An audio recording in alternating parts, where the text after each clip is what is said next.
আসসালামু আলাইকুম। সবারই একটি কমন ইস্যু আছে, হাল ছেড়ে দেওয়া। এটা মোটামুটি সবার জীবনে অনেক একটা কমন একটা জিনিস। এখন এই হাল ছেড়ে দেওয়াটা দূর করতে কি কি স্টেপ নিতে হবে আমি আজকে আপনাদেরকে তা শেখাবো। প্রথমত, হাল ছাড়ার এক ধরনের মাইন্ড সেট আপ। এটা কোনো বিগ ডিল নয় যে এটা ছাড়ার জন্য অনেক বড় কিছু করা লাগে। সিম্পল কিছু কাজ করতে পারলে আপনার হাল ছাড়ার মাইন্ডসেটটা সম্পূর্ণভাবে সরে যাবে। প্রথমত, আপনার বডিকে সম্পূর্ণভাবে কন্ট্রোল করা হচ্ছে আপনার ব্রেন। আমি বলতে চাচ্ছি, আপনার ব্রেনই সবচেয়ে কার্যকর হচ্ছে আপনার বডিকে কন্ট্রোল করার জন্য। আপনার ব্রেনে যখন এটা একবার সেট আপ হয়ে যায় যে আমি আর এগোতে পারছি না, আই ক্যান্ট ডু ইট, তো তখন আপনার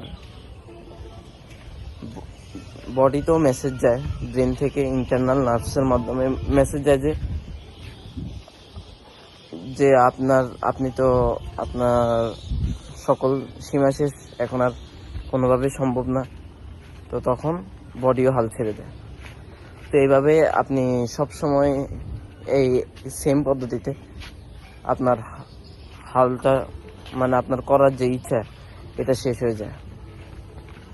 এখন এটাকে ঠিক করতেই হবে। এটার একমাত্র সলিউশন হচ্ছে এটাকে ঠিক করতে হবে। এখন এটা কিভাবে করবেন? আপনি প্রথমত আপনার ব্রেনকে সর্বদা এই মেসেজটা দিবেন যে কিভাবে আমি এটা করতে পারবো, যে আই ক্যান ডু ইট, আমি পারবো, এটা অনেক ইজি জিনিস, হাল ছাড়লে হবে না। যখন আপনি এটা ডেইলি প্র্যাকটিস করবেন তখন দেখবেন যে আপনার বডির যোগ্যতা শেষ হয়ে যাবে, মানে বডির ইয়েটা শেষ হয়ে যাবে। এটাকে কি বলে, বডির করার ক্ষমতা শেষ হবে, তারপরেও আপনি করতে পারবেন, কারণ আপনার ব্রেন অ্যাক্টিভ। আপনি অনেক দূর, মানে যেটা আপনি ধরেন একটা যে কোনো একটা স্কিল শিখবেন। এখন আপনি স্কিল শেখার প্রথম দিনে দেখলেন যে আপনার এটা হচ্ছে না, তখন আর এটা করতে পারবেন না, বুঝেন নাই? এখন এটাই চেষ্টা করা লাগবে।